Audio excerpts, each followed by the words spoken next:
नमस्कार विद्यार्थियों, मैं विकास कुमार हिंदी धारा के डिजिटल प्लेटफॉर्म पर आप सभी विद्यार्थियों का स्वागत करता हूं। हमारी कक्षाएं हैं वो लगातार जारी है। हम हिंदी व्याकरण है उसके डाउटों पर विचार कर रहे हैं लगातार। आज हम बेटा बिल्कुल बिल्कुल छोटी सी क्लास के अंदर एक और टॉपिक है वो देखेंगे। हम बात करेंगे आज आज अच्छा टॉपिक है एग्जाम की दृष्टि से, वाच्य की बात करेंगे हम। वाच्य, ठीक है। सबसे पहले तो बेटा इसकी परिभाषा, फिर इसकी शॉर्ट ट्रिक करेंगे। केवल शॉर्ट बात कर रहे हैं हम। व्यवस्थित कक्षाएं हैं ग्रामर की, वो 6 मार्च से आपकी कंटिन्यू प्रारंभ हो जाएगी। ग्रामर और शिक्षण विधियों की क्लासें हैं वो 6 मार्च से हर रोज, केवल संडे है, रविवार के दिन हम केवल जो टॉपिक हमारे हो जाएंगे उन टॉपिकों से संबंधित प्रश्नोत्तरी करेंगे।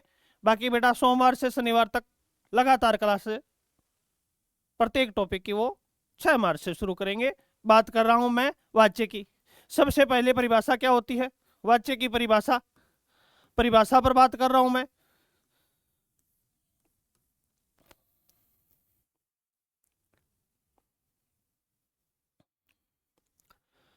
जिसके द्वारा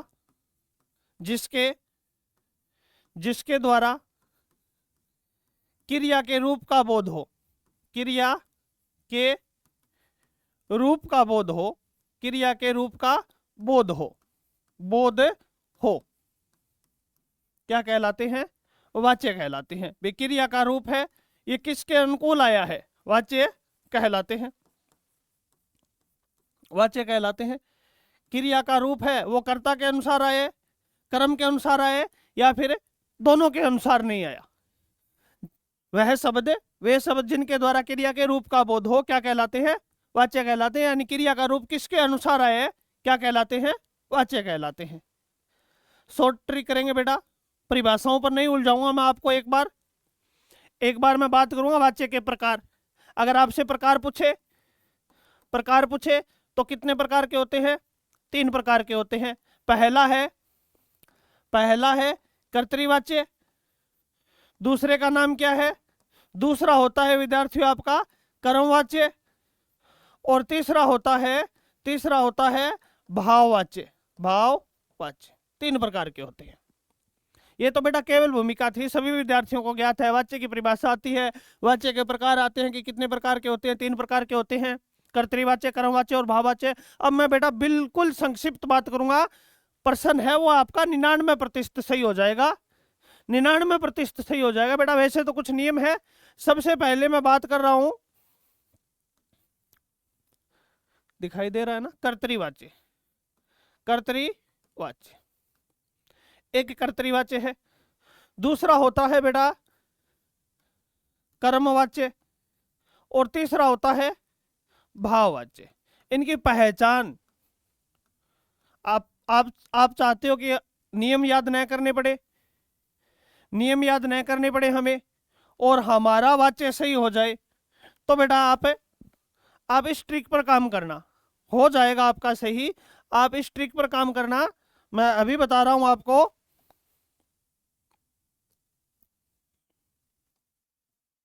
हम्म 3 प्रकार के।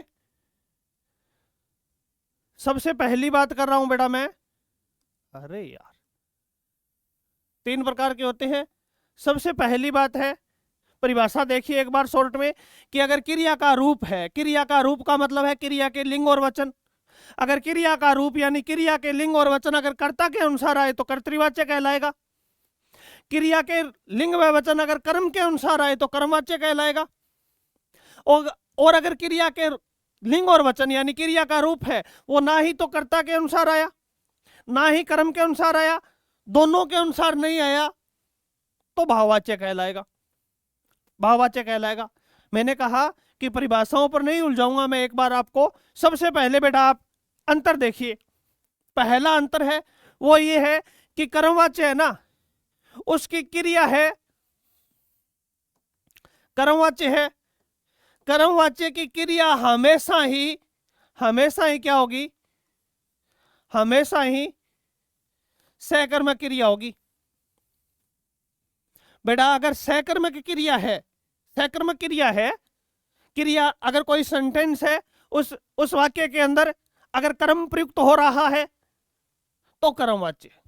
पहली बात ये नहीं कहना है कि कर्मवाच्य है, लेकिन इसकी क्रिया हमेशा ही सकर्मक होती है। अब मैं एक बात कहूंगा आपको, यहां पर 250% है कि अकर्मक क्रिया होगी ना तो कर्मवाच्य नहीं होगा। अगर क्रिया अकर्मक होगी तो कर्मवाच्य नहीं होगा। कर्तवाच्य है, उसकी क्रिया क्या होती है? क्रिया क्या होती है? अकर्मक भी होती है और सकर्मक भी होती है। इसकी क्रिया है भाववाच्य की, वो अकर्मक होती है। अकर्मक के साथ साथ क्या हो सकती है बेटा? सकर्मक भी हो सकती है। गौर करना बेटा, अंत में अंतर आ जाएगा। ये पहली बात है, ये बेटा आपकी पहली लाइन है। अब बेटा इस लाइन से आपको क्या पता चला? इससे आपको यह पता चला कि अगर क्रिया अकर्मक है तो भाववाच्य, सॉरी कर्मवाच्य नहीं है। यह भी हो सकता है, यह भी हो सकता है। लेकिन अगर क्रिया अकर्मक क्रिया का प्रयोग हो रहा है, अकर्मक क्रिया है, अकर्मक क्रिया है तो फिर कौन सा वाच्य नहीं है? कर्मवाच्य नहीं है। पहला अंतर। अब बेटा अगर कोई सेंटेंस दिया गया है और आपको पहली दृष्टि ही पता चल गया, क्या पता चला? कि अकर्मक क्रिया है, कर्म है ही नहीं, वाक्य के अंदर कर्म है ही नहीं, तो आप इतना ही कह सकोगे कि कर्मवाच्य नहीं है। कौन सा है? या तो कर्तृवाच्य या भाववाच्य है। दूसरा अंतर सुनिए, दूसरा अंतर सुनिए। कर्तृवाच्य है ना, उसका कर्ता कारक चिन्ह रहित होगा। क्या होगा? कर्ता है बेटा, वो कारक चिन्ह रहित होगा, कारक चिन्ह रहित होगा। इसमें इसमें इसमें कर्ता के बाद से या फिर द्वारा या फिर के द्वारा लगेगा, और इसमें भी क्या है? कर्ता के बाद से द्वारा और के द्वारा लगेगा। ये दूसरी बात का ध्यान रखना, बात करेंगे। अब बेटा अब गौर करो, अब आपको एक चीज और मिल गई, एक चीज और मिल गई कि क्रिया अगर, पहली बात सुनो, आप आराम से सुनो, थोड़ा सा पेचीदा मामला है ये। अब बेटा वाच्य एक स्लाइड में वाच्य कर रहे हो, 10 मिनट के अंदर वाच्य कर रहे हो, तो थोड़ी परेशानी का सामना उठाना पड़ेगा आपको। मैं पहली बात बोल रहा हूं, गौर करके सुनना, कि क्रिया अगर अकर्मक है, अगर क्रिया अकर्मक है तो बेटा कौन नहीं है? कर्मवाच्य नहीं है। अकर्मक क्रिया है तो कर्मवाच्य नहीं है। अब कौन कौन से है? या तो कर्तवाच्य या भाववाच्य। अकर्मक क्रिया में, अकर्मक क्रिया में या तो कर्तृवाच्य है या भाववाच्य है। अब एक चीज और गौर करो, कर्ता के तुरंत बाद देखो, अगर क्रिया अकर्मक है और कर्ता कारक चिन्ह रहित है तो कर्तवाच्य है, और कर्ता के बाद से द्वारा के द्वारा लग गया तो भाववाच्य है। समझ गए बात? अगर क्रिया सकर्मक है, सकर्मक क्रिया है, तो बेटा कर्तृवाच्य भी है, कर्मवाच्य भी है और भाववाच्य भी है। तीनों है, तीनों है। अगर क्रिया अकर्मक है, अकर्मक क्रिया है, तो कर्मवाच्य नहीं है। कौन कौन से हैं? कर्तरी है, भाव है। 2 पर तो पहुंच गए, अब 2 में से 1 पर पहुंचना है, 1 पर पहुंचना है। तो क्या देखोगे? अगर कर्ता कारक चिन्ह रहित है तो कर्तृवाच्य है, और कर्ता के बाद से द्वारा और के द्वारा लग गया तो भाववाच्य है। तो भाववाच्य, मैं एग्जांपल दूंगा आपको, तो भाववाच्य। अब बेटा मैं साथ साथ काम कर रहा हूं, साथ साथ काम कर रहा हूं कि कर्ता है, कर्ता अगर ये कारक चिन्ह रहित है, कारक कारक चिन्ह रहित है, कारक चिन्ह रहित है तो क्या है, तो आप कह दोगे कि सर ये तो क्या है, कर्तृवाच्य है। कर्ता के बाद क्या है, से है, द्वारा है, या फिर क्या है, के द्वारा है। से है, द्वारा है, के द्वारा है, तो आप क्या कह दोगे, कि या तो कर्मवाच्य है या क्या है, भाववाच्य है। अब कौन सा नहीं है, अब कर्तृवाच्य नहीं है। अगर कर्ता कारक चिन्ह रहित है तो कर्तृवाच्य है, चाहे क्रिया अकर्मक और चाहे सहकर्मक हो। कर्ता कारक चिन्ह रहित है इसका मतलब क्या है, कर्तृवाच्य है। अगर कर्ता है उसके बाद से द्वारा के द्वारा लग गया तो बेटा या तो कर्मवाच्य या भाववाच्य है, कर्मवाच्य। अगर बेटा क्रिया सहकर्मक है तो क्या है, कर्मवाच्य है।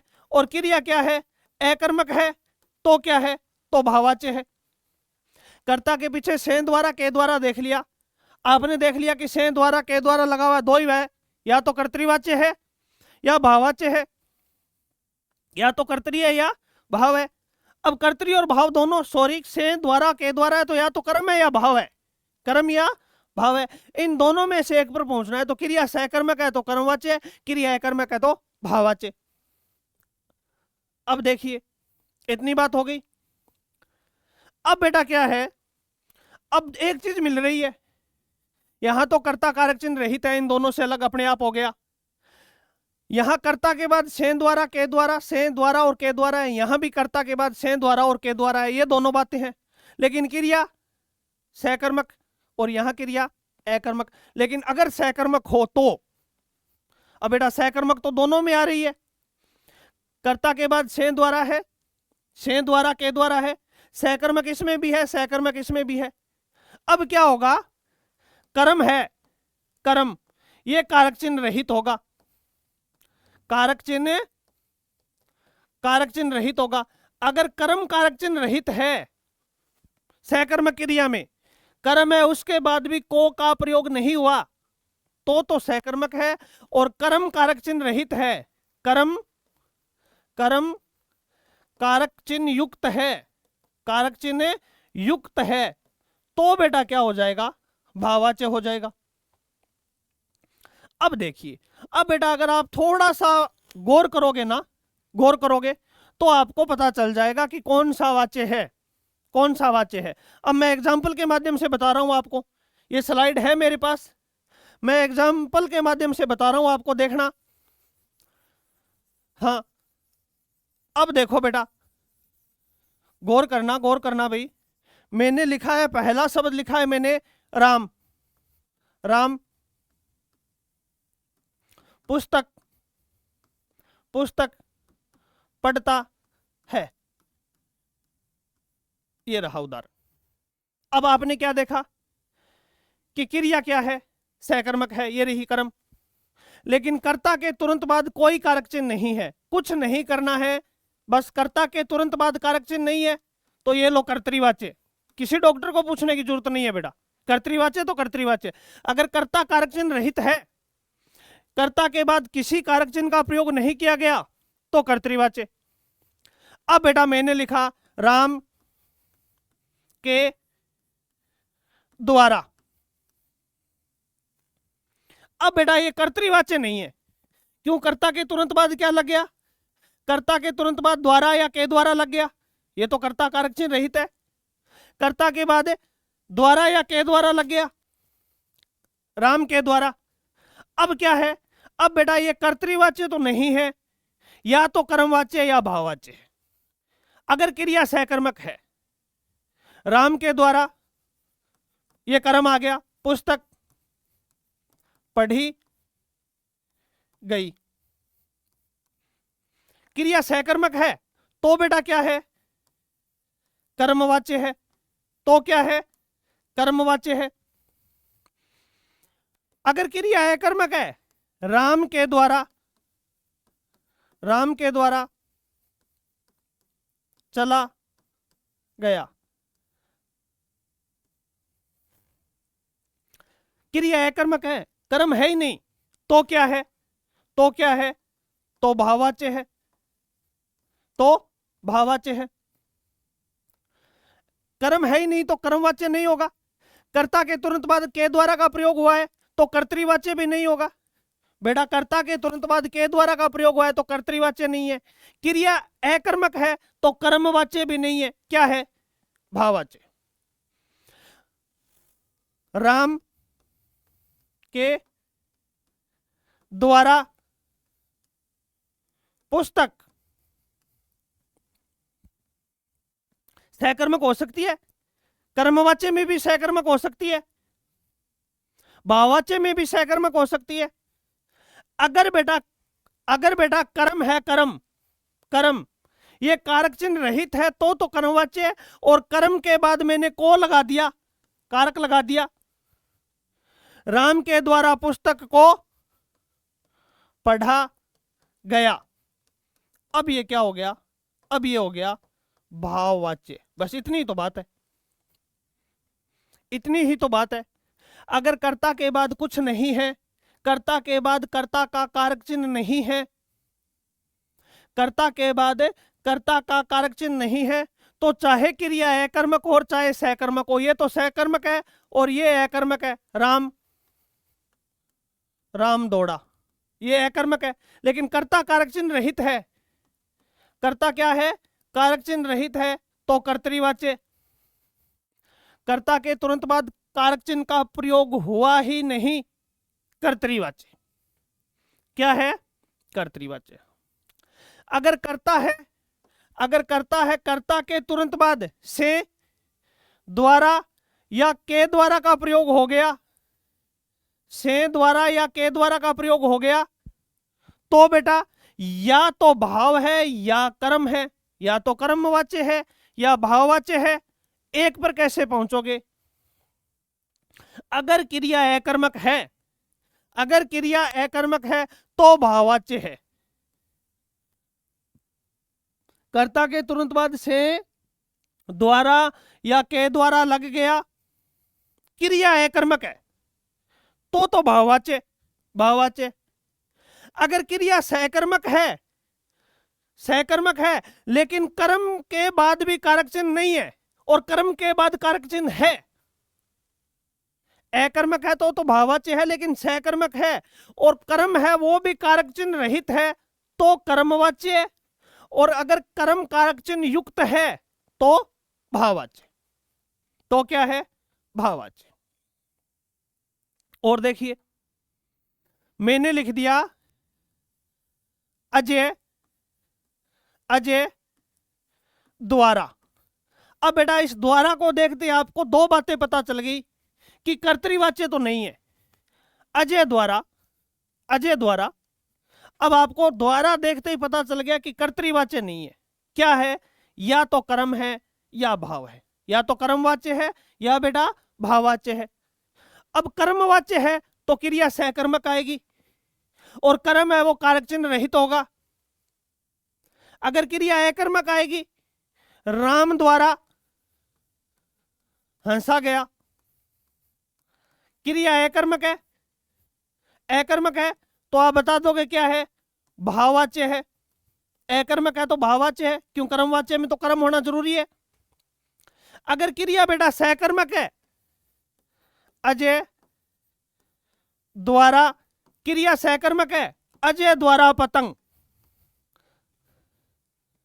अजय द्वारा लिखा, क्रिया अकर्मक लिख दी तो भाववाच्य हो गया। अब कर्म लिख दिया मैंने, अजय द्वारा पतंग। अगर बेटा ये कारक चिन्ह रहित है तो कर्मवाच्य है, और अगर कारक चिन्ह युक्त कर दूंगा इस कर्म को तो भाववाच्य हो जाएगा। अजय द्वारा पतंग उड़ाई गई, पतंग उड़ाई गई, ये तो क्या हो गया? ये तो हो गया कर्मवाच्य। क्या हो गया? कर्मवाच्य। और अगर मैं सीधा ही लिख दूं अजय द्वारा पतंग, अब इसको भी मैंने कारक चिन्ह युक्त कर दिया, पतंग को, अजय द्वारा पतंग को उड़ाया गया। ये क्या है? ये भाववाच्य है। ये क्या है? भाववाच्य है। भाववाच्य की क्रिया हमेशा ही पुल्लिंग और एकवचन में होती है। बेटा भाववाच्य की क्रिया बहुवचन और स्त्रीलिंग में हो ही नहीं सकती। भाववाच्य की क्रिया हमेशा ही पुल्लिंग होती है और एकवचन ही होती है। गई नहीं आएगी यहां पर और गए भी नहीं आएंगे। एक वचन आएगी गया और पुल्लिंग आएगी पुल्लिंग। भाववाच्य की क्रिया हमेशा ही पुल्लिंग होती है और बेटा एक वचन होती है, ध्यान रख लेना बस। ठीक है, वापस स्लाइड पर आओ। बस यही बात थी बेटा। ठीक है, कर्ता कारक चिन्ह रहित होगा तो कर्तृवाच्य। कर्ता के बाद से द्वारा के द्वारा लग गया तो या तो कर्म या भाव। अगर क्रिया अकर्मक है तो भाव, और सकर्मक है लेकिन कर्म है वो कारक चिन्ह रहित है और कारक चिन्ह युक्त है। बस एक चीज और गौर करो, अगर बेटा कर्ता के तुरंत बाद ने का प्रयोग हो जाए, लाल अक्षरों में लिख रहा हूं मैं, अगर कर्ता कारक चिन्ह रहित है तो कर्तृवाच्य है। ठीक उसी प्रकार अगर कर्ता के बाद ने का प्रयोग हो जाए तो बेटा हमेशा ही कर्तृवाच्य बताना है। कर्ता के तुरंत बाद ने दिख जाए ना आपको, राम ने, मोहन ने, अजय ने, आरती ने, कुछ नहीं देखना है आगे, सीधा का सीधा बता देना कि ये रहा उत्तर, कर्तृवाच्य। ठीक है, कर्ता के बाद ने तो कर्तृवाच्य। एक बार बेटा देख लेना, इसको लिख लेना। थोड़ी सी हो सकता है जो न्यू विद्यार्थी है, नए विद्यार्थी है, उनको थोड़ी सी चिंतन मनन की आवश्यकता पड़े। वाच्य कंप्लीट हो गया बेटा। इससे आसान, इससे सरल वाच्य हो ही नहीं सकता। वैसे तो नियम है, व्यवस्थित क्लास में हम बहुत अच्छी तरीके से बात करेंगे वाच्य पर, लेकिन एक बार परीक्षाएं आपकी बिल्कुल नजदीक है। 27 तारीख को रीट परी का परीक्षा पेपर है, तो बेटा रीट परी की विद्यार्थियों के आधार पर करा रहा हूं, डूबते को तिनके का सहारा। ठीक है ना, बस इतनी बात अगर आपने कर ली तो वाच्य करने की आवश्यकता नहीं है, प्रश्न हो जाएगा बेटा, रीट लेवल का प्रश्न हो जाएगा। ठीक है, एक बार इसको हल्का फुल्का देख लेना, थोड़ा सा विचार कर लेना। हो सकता है थोड़ा सा पेचीदा मामला है, उलझा हुआ है, थोड़ा सा समझ में ना आए बेटा, हो सकता है पॉसिबल है समझ में ना आए, क्योंकि ये बहुत इजी तरीका है, थोड़ा सा उलझा हुआ जरूर है। उम्मीद करूंगा अगर आपको किसी भी प्रकार की शंका है तो एक बार अपनी रिस्पॉन्सिबिलिटी पर लिख कर देखेंगे आप। ठीक है, हाँ मैं बार बार कह रहा हूं कि थोड़ा सा पेचीदा मामला है, एक बार लिख के देख लेना। कोई भी प्रकार का डाउट हो तो बेटा कमेंट बॉक्स है हमारे पास, तुरंत आपकी जिज्ञासाओं का समाधान किया जाता है। तुरंत का मतलब तुरंत ही किया जाता है। जैसे ही मेरे पास 15-20 मिनट के अंदर मैसेज मिलेगा मैं आपको रिप्लाई कर दूंगा कमेंट बॉक्स के माध्यम से। तब तक सभी विद्यार्थियों को जय हिंद, धन्यवाद।